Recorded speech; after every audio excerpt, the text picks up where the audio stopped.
This morning, I'm going to start here. This past Thursday, Adam and Isaiah and I all were involved in the Flying Anvil 5K. And so Isaiah is I'll say Adam's really a lot quicker than I am, and Isaiah's a little quicker than I am. And so I just told him to go ahead. I was having some cramps in my leg, and I told him go ahead, and so I just brought my headphones along and my music, my phone, and I just told my phone to just give me some music with a good beat.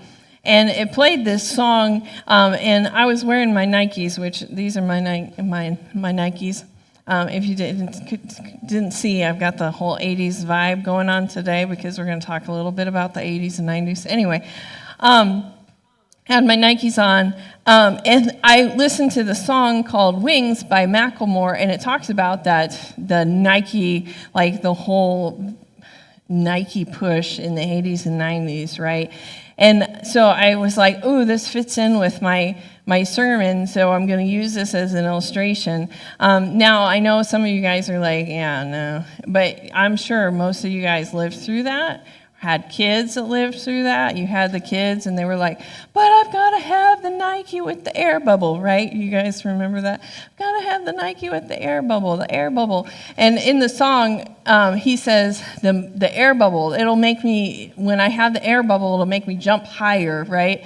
It'll make me jump. I'll be able to touch the net if I have the air bubble. And so I thought about this as a whole. I thought we were just kind of going down nostalgia lane with this, but really he was making a point, and I'll bring your guys around to that. If you guys remember, there were commercials on TV that was like about the air bubble, and it was like, I want to be like Mike, and that's one of the lyrics he has in his song. I want to be like Mike, like Michael Jordan. I want to be able to play basketball like him. And he talks about consumerism and how his brain got wrapped around this idea that he has to have these Nikes with an air bubble in them in order to be able to play basketball right? He's in order to be better at basketball, you have to have these kinds of shoes. And so he kind of got distracted with these shoes. And we'll talk about kind of what he talks about later in the song as an adult. But he says that in one line of the song, he talks about how the shoes would consume him. And I just thought that was a great way of how he talked about this. The shoe consumed me.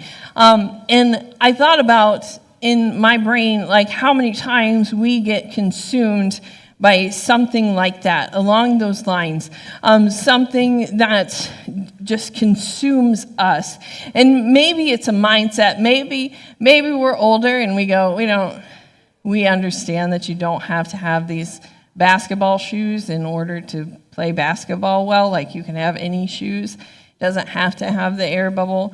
But I would argue that a lot of times we, even as adults, get consumed, and maybe it's in this thinking, maybe it's just in a distraction, right? It's something that would keep us away from being consumed by God. And a lot of times now, as an adult, it has to be subtle. It's not something big and flashy like you see it on back when our kids were little, my mom would always say, or Adam's mom would always say, what do the kids want for Christmas? And I would say just a Toys R Us ad, just point at something, that's what they want. Or watch Nickelodeon for like 5 minutes.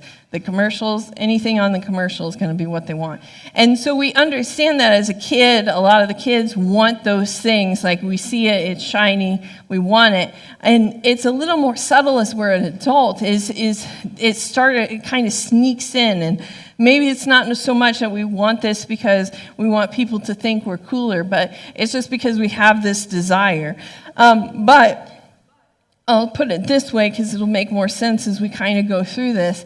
Sometimes there's a false presence, a false distraction that kind of comes into our midst, and we decide, oh, well, maybe this is where I want to go, and it kind of takes us off our path. And usually when we catch one distraction, when we're caught by one distraction, then it's kind of easy for the second distraction to come in and kind of grab hold of us, and then it's easier still for the third distraction to kind of come in and grab us, and then how do we get back? And what are the consequences that we don't even think about when we get distracted by these things? So, keeping that all in mind, we're going to still be in our sermon series about talking about God's presence and what that means and how the landscape changes in that. And today we're going to be in Exodus, and we're going to be reading a conversation that happens between God and Moses. And we're going to be in Exodus 33, but before we read this, I feel like we have to kind of set this up. We have to keep in mind what has happened right before this in the text that we're going to read today. So, God has led the Israelites out of Egypt, right? And they've gotten to this point, and Moses communes with God, and God says, I want to be your people. Or I want you to be my people. I want to be your God.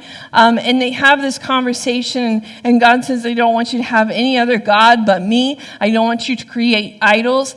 And Moses comes down from the mountain and gives the people this, and he says, do you want to enter into this covenant that we have with God? Would you agree to this, these things that God has said? And the Israelites say, yes, we will do whatever it is.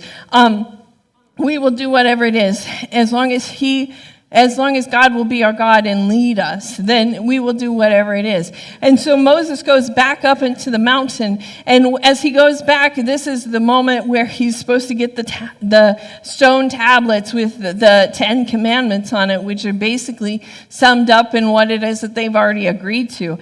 Now, while Moses is up in the mountain, he's been gone for a while, and so the Israelites are getting restless, and they're bored, and they're going, we need something. And so they have this idea, let's gather up all the gold, and we'll throw it into the fire, and we'll melt it down and see what it makes. And we know that story. And it comes out as this golden idol, right?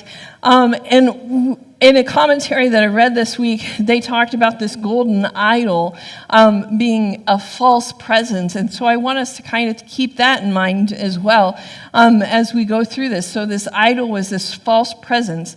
Now, as I said, the Israelites had already entered into this covenant in Exodus 24 with God. They'd already decided or entered into this covenant, and they'd agreed to not worship any other idols or any other little g gods. And then this is what happens, right? Moses is up in the mountains, and as he's up there communing, the people make an idol. And so God says, no, I'm just going to get rid of all the people, right? And Moses has this conversation, is like, don't, let's not do this. And so we kind of come in our text in the middle of the conversation, and at this point, God's saying, I am not going with you. I'm not going to continue on with you. You're not going to have my presence continue with you. And this is what Moses said, and we're going to read Exodus 33, and we're starting in verse 12. Moses said to the Lord, you have been telling me, lead these people, but you have not let me know whom you will send with me.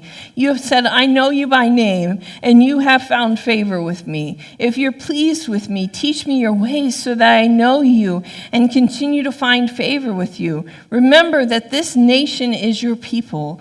The Lord replied, my presence will go with you, and I will give you rest. Then Moses said to him, "If your presence does not go with us, do not send us up from here. How will anyone know that you are pleased with me and with your people unless you go with us? What else will distinguish me and your people from all the other people on the face of the earth?"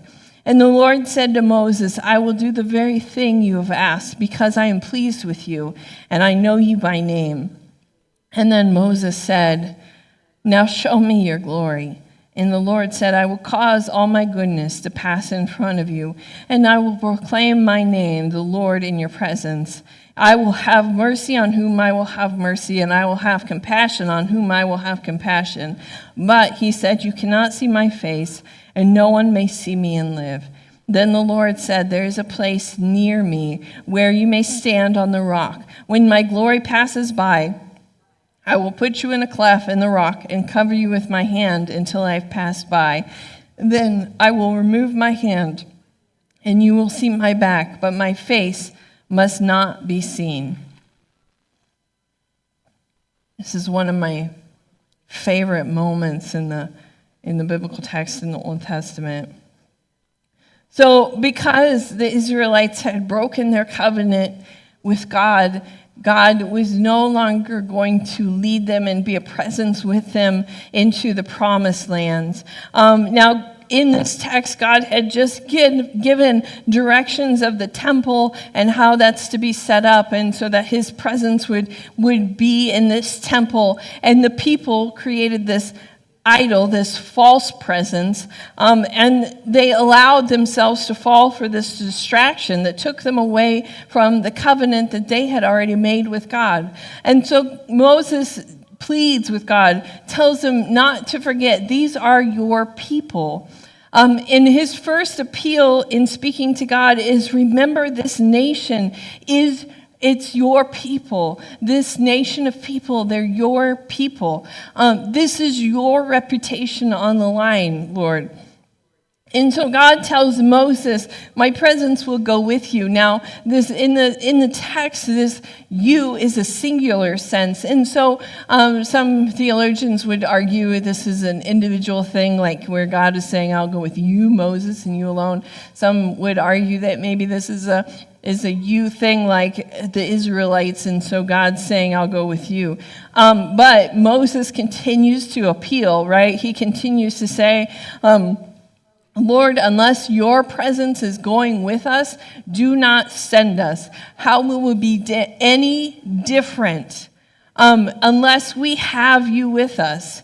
Moses understands that moving forward without God being with them, is not worth it. He understands that even if they're going to the promised land, that it's not worth it if God is not going with them. And God agrees to go with them collectively. Now, Moses' third appeal to God is a big one. Show me your glory. Not only come with us, but Lord, let me see you. Let me see who you are. Lord, show me who you are. I want to know you. Even having a deep relationship with you isn't enough. I have to have more of you. And God responds, "You can know me, but there's a part of me that I have to hide from you because you cannot see my face and live. You can see my nature and my character. You can see that. But at this point, you can't see my manifest presence, right?" And God shows Moses his nature and his character. That is what Moses sees, and God covers him, and he sees where God has been, right? And so you go, okay, this is a great story. I've heard this story before. It's great. It's wonderful.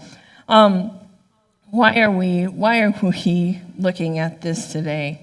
A few things. The Israelites got distracted. They were bored. They went off on their own path. It was a distraction they fell for, and they followed a false presence. And Moses says to God, "Don't forget these are your people. The juxtaposition, the difference between the Israelites going off on their own path and creating an idol, and Moses standing there in God's presence and saying, I know you, I've had face-to-face conversations with you, right? This is an intimate relationship. But Lord, I want to know you more. I don't want to go anywhere without you. He understands what the true presence is, and he understands that he doesn't want to go anywhere without that true presence. As I said, Moses had, in the biblical text, it says face-to-face conversations with God, and I understand that it might seem different when it says, when the biblical text say that you can't see my face, but it's this way of saying that he has these intimate relationship with God. He knows God in an intimate level, and Moses is saying, show me your glory. I want to know you even more. I want to be so consumed with you that I don't fall for these distractions, that I understand that some of these things are distractions and I don't even let them consume a part of me because I'm so consumed by you. Such a difference. And so, bringing this back just a little bit, in the song that I listened to, Macklemore talks about these shoes, right, and how they're going to help him jump. But then he brings up this point in time where he talks about how his friend's brother got killed for his shoes. And he's like, he just wanted a jump shot, right? And I thought this was such an easy way to pull this next part in, because when we get so consumed and when we fall into a false presence, not to sound dramatic, but there's a little bit of death that comes with that. There's a little bit of spiritual death that comes when we follow a false presence and we're not so consumed with God, and we start to veer off the path and start to go down and get distracted. And then in the song, he says, as he became an adult, he understood that this was more consumerism. It was just consumerism. It wasn't that the bubble made him jump higher and touch the rim. It was more just for him to want these shoes, this desire for these shoes. And that he didn't necessarily want to continue down this path any longer. And so he was untying his laces, right? He was taking off the shoes. He understood that this was just a distraction. He needed to focus on some things that really mattered, not just and that the things that mattered weren't the shoes. Moses was so focused in. He understood that there would be distractions. There might be distractions. The people let themselves go down a road of distractions. Now, Moses only saw in part what would one day be actualized, but he knew he wanted more, right? Even with this deep relationship he had, he wanted more. He wanted to be so soaked in God's glory that there was nothing more, right? That there was nothing more. And we know God's glory is revealed in Jesus, right? We know that God's glory, his nature, his character is holy love. And that is shown to us in Jesus, as the manifest presence. And we can live out the life of holy love now. We can live that out. And I found this verse, it popped out to me as I was thinking about 4th of July, right, and freedom and all that stuff, and this is one of those verses that kind of come to us about this time of the year. And I thought about this in the context of Moses, because that's where this is written. And it says in 2 Corinthians, now the Lord is the Spirit, and where the Spirit of the Lord is, there's freedom. And we all, who with unveiled faces contemplate the Lord's glory, are being transformed into his image with ever-increasing glory, which comes from the Lord, who is the Spirit. We with unveiled faces. We're not like Moses and have to have our faces covered. We have this unveiled faces. We get to see Jesus for who he is. We get to read what he has done and how he lived. We get to read of God's glory, this holy love, and we get to be transformed. We are being transformed into his image.